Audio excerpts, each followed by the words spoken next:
Welcome to Health and Harmony Beyond the Teeth, where we dive into all subjects that will help you become healthier and happier. As a dentist, I believe dentistry is more than just teeth, so I created this show to focus on overall health.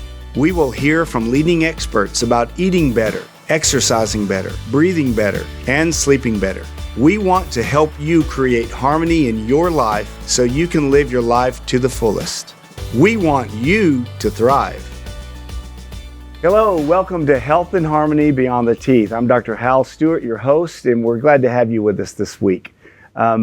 We've received a lot of questions regarding different topics that we've had on this podcast. And today, rather than having a guest on, my partner, Dr. Corredor, and I are going to just answer some commonly asked questions. And we have the wonderful, beautiful Alexandra Kelly here that's going to be feeding us the questions and letting us know what you guys want answers to. So, without any further ado, we'll just hop into the questions and start answering them. Absolutely. So our first question is, what could be causing my child to bedwet? And is there a way that you can prevent this? That's a really commonly asked question. The thing about it is that there are teenagers, young adults, and even adults approaching middle age that still have that problem. I just had a patient last month that's in her 30s and still has that problem.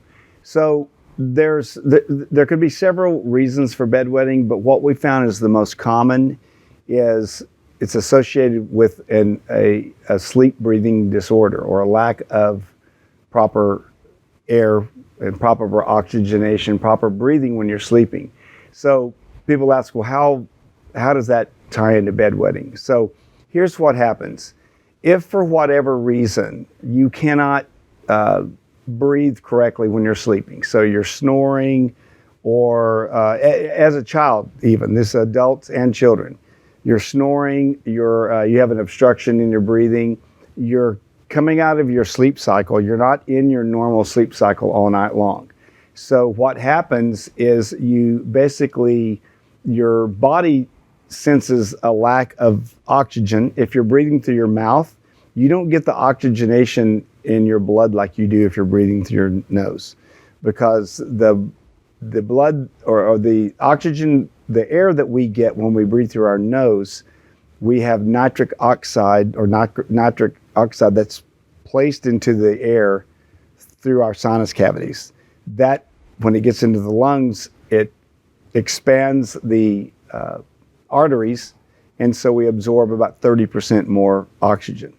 So your brain doesn't know if, when you're sleeping and you go through, say, an apneic phase where you actually stop breathing or you're struggling to breathe, your oxygen level goes down, your carbon dioxide level goes up, and the brain is like a thermostat. It doesn't know if you're getting choked to death or if you just have a slight drop in oxygen. What it does sense is that the carbon dioxide level is up, oxygen level is low. We need to take blood away from the least important organs and take that blood supply to the most important organs, the brain and the heart. So the body that automatically takes blood away from the urinary system, because that is not as important as the brain or the heart. And so when that happens, our bladder empties itself. So the vast majority of sleep or bedwetting in children and adults is poor sleep. And the other question was, what can we do about it? Right? Oh, yes. So what we can do about it with children, Dr. Corredor and I see a lot of kids. So if we talk to the parents and they say, yeah, every time I go in, my child's sleeping, they have their mouth open, or they're labored breathing, or they're on their tummy with their little bottom up in the air. If they're on their back, they can't breathe because of an airway restriction. And that's usually because of, there could be several reasons. It could be large tonsils, large adenoids. It could be from underdeveloped jaws. So we get these children breathing through their nose, breathing better when they're sleeping, and the bedwetting magically disappears, sometimes just in a matter of days. Wow. Is it true that eating crunchy and hard foods is beneficial for toddlers, and why might that be? Yeah, that's very beneficial. Since the Industrial Revolution, jaw sizes have diminished greatly. Within one generation after the Industrial Revolution, jaw sizes had decreased in 50% of the population. And this is scientific evidence by forensic anthropologists have studied skulls and jaw sizes of adults. We're in about the 6th, 7th generation now after the Industrial Revolution. So what happened in the Industrial Revolution? Well, we had a lot more people working because there were factories and things like that. So we started getting processed food. Processed food in general is softer, and we're now not taking a carrot out of the ground and washing it off and eating and chewing it. We're not, slaughtering a cow and cooking the steak with a grass-fed cow that's generally more skinny and the meat is tougher. Now we're eating pureed food. We feed our children pureed food from the time they're born. Gerber's baby food, in the little jar. Carrots, beans, peas, they should be chewing, because just like the rest of our bodies, we want to be active. We want our muscles to be active. We want the kids to climb, and we want them to be running around, and that makes their bones and their muscles stronger. If we're only eating pureed food and soft food, then the muscles never develop in the mouth, and then the muscles are the primary developer of the jaws. So we end up with small jaws, crowded teeth, crowded airways, and that just opens up the patient for the rest of their life for immune disorders, lower immunity, nasal sinus passage problems, because the jaws don't develop. So eating chewy food, not chewy, sticky, gummy, sweet foods, but eating, foods like carrots and raw vegetables and meat that's got some consistency to it, that's important for the stimulation of our muscles and the growth of our jaw bones. Awesome. And promotes also, if you have a dysfunction, for example, a tongue dysfunction, not knowing where that tongue is supposed to go, that not chewing harder foods, basically you just become lazy. The tongue doesn't form, doesn't have the proper tone that it should. And so that has a direct effect, of course, on the child developing. So the sooner they can start eating on their harder foods, they just start on that healthier, proper growth and development path that they should be on. I think that probably feeds into our next question of what does it mean if my child is constantly breathing with their mouth open? Well, it could be a couple of things, but for sure that they're not breathing through their nose. And as human beings, we're supposed to be nasal breathers. So if your mouth is open, the tongue is dropped down. It's got a low tone in the muscle, and it's not forming the proper seal on the roof of the mouth like it's supposed to. And only if you do that can you breathe through your nose. So if you're watching your child and their mouth is opened, that's a sign to look for, an observation to see there's possibly the tongue could be tied. They're not breathing through their nose. Because they can't get that proper seal to form. They could be having a dysfunction in the tongue because it's too tight, it's constricted. It could be tonsils. It could be tonsils that a soft tissue obstruction in their airway is causing them to breathe through their mouth. So it's a vicious cycle. It could be nasal passage. It could be nasal passages that are obstructed. An issue with the nasal passages. Absolutely. Deviated septums, things like that. What would be the first line of defense that should be taken? Should that parent take their child first to an ENT, first to a dentist that specializes in what you guys do, first to a myofunctional therapist? Where should they start? It really depends on the professional they take them to. The average dentist out there is probably, not going to pick up on these things, although dentistry is leading our professions in identifying airway issues. Even ENTs, not all of them are practicing the same way. So you really want an airway-focused dentist or an airway-focused ENT. A myofunctional therapist, we've had Dr. Kimberly White on, and Sarah Hornsby.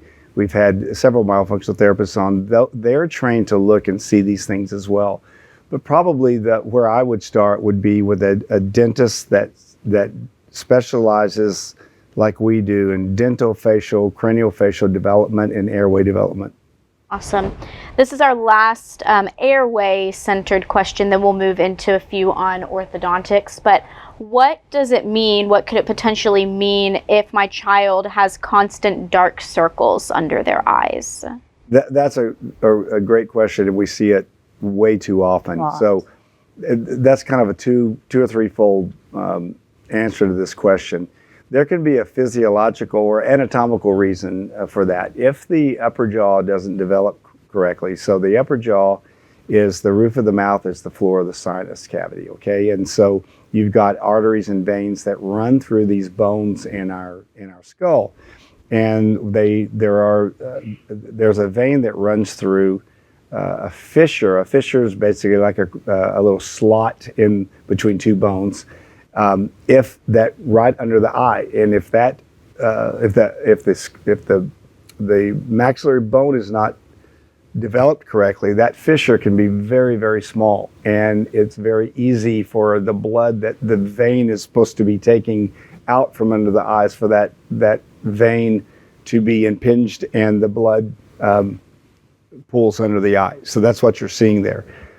How is that related to airway? Well, if their upper jaw is so small that it is, that causing that to happen, then they're almost inevitably going to have an airway issue. They're not going to be able to breathe correctly. And then just, lack of sleep because of poor sleep, because of airway issues, also leads to those bags and discoloration under the eyes. And we're seeing that in young kids. 3, 4 years old. So if you see that in your child, you know that it's not because they had a bad night's sleep. It's because they consistently are having bad night's sleep. Anything you want to add to that? And as a result, later on in adults, you'll see the same thing. And you go back and you do an evaluation and you look for it, and yes, they'll have underdeveloped, narrow, constricted jaws. So. All right, we have 2 more questions. Now going into more ortho. How do I know if my child really needs braces? Because I feel like in this day and age, it's just standard for every kid to, have braces. Well, braces are a result of teeth that are not straight, and more so teeth that are crowded. The reason they're crowded is not because the teeth are too big. Teeth sizes have not changed in thousands of years. Jaw sizes have changed dramatically since, as I said earlier, the Industrial Revolution. That is not a genetic transformation. It takes about 25,000 years for a gene mutation to occur. So jaw sizes have decreased greatly for a number of reasons. Processed food, not as much nutrients in the food. We're not chewing and eating as like we used to. We're more softer foods, so the jaws don't develop correctly. There's more pollution in the air since the Industrial Revolution, so people get stuffy noses and they breathe through their mouth.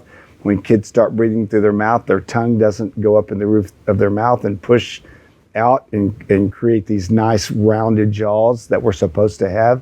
So if a parent sees their kid's teeth coming in and there's not nice spaces between all of the teeth, if they're one behind the other rather than one beside the other, that is an indication that their jaws are too small and that something needs to be done.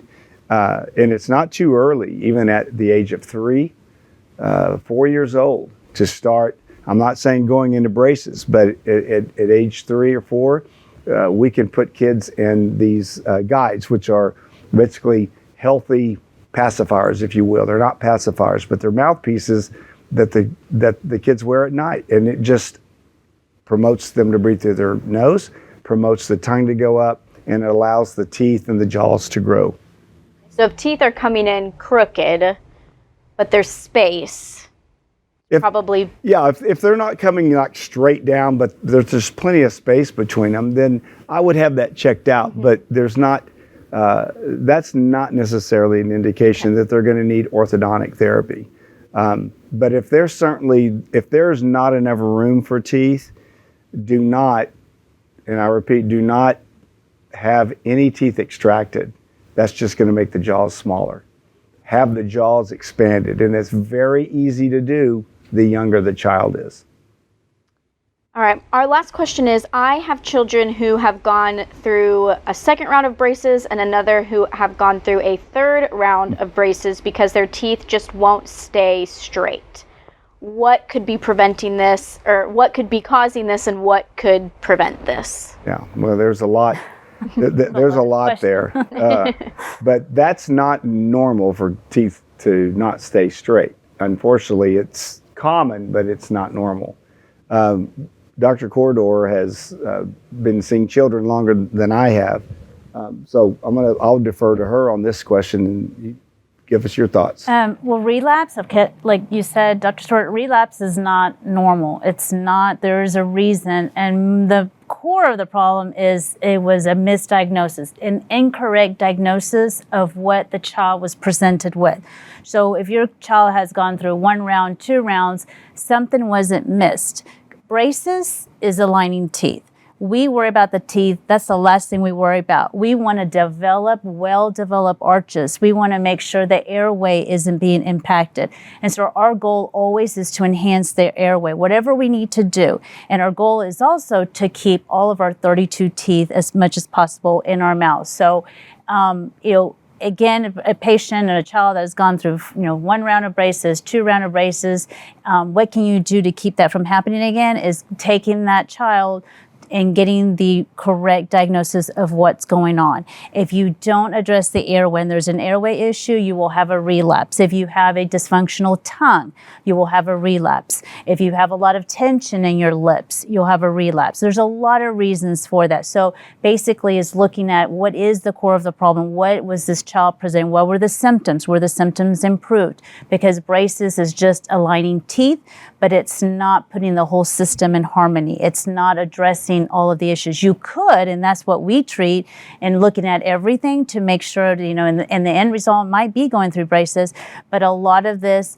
in a child that maybe needed some expansion before they had braces and that wasn't done. So there's a lot of reasons, but basically is not having treated the core of the problem and not having addressed that. So essentially, if you go through braces properly, you're diagnosed properly, go through braces properly, have the expansion that you need, et cetera, and come to a place where you're stable, could you potentially not need the use of a retainer?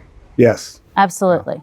So I love to use analogies. My dad was a builder here in the North Texas area for many, many years. And my dad would get so excited when he was building a new house the day they poured the foundation. I mean, he was a madman. That was, I don't think he could sleep before that, all the concrete trucks coming and just lined up one after the other and pouring that foundation. And one time he told me, he said, this is the most important part of the house. Once the planning was done, so the architect, would draw the house. And of course, that's at that point the most important part, designing it correctly, but pouring the foundation. And then once that's done correctly, then you put up the walls and the roof, and you're going to get many, many, many years before any kind of maintenance that might have to be done. So the way that typical orthodontics is done now, it's like putting up the walls and the roof on a bed of sand, and then wondering why over the next 10 years you have to replace the roof 3 times.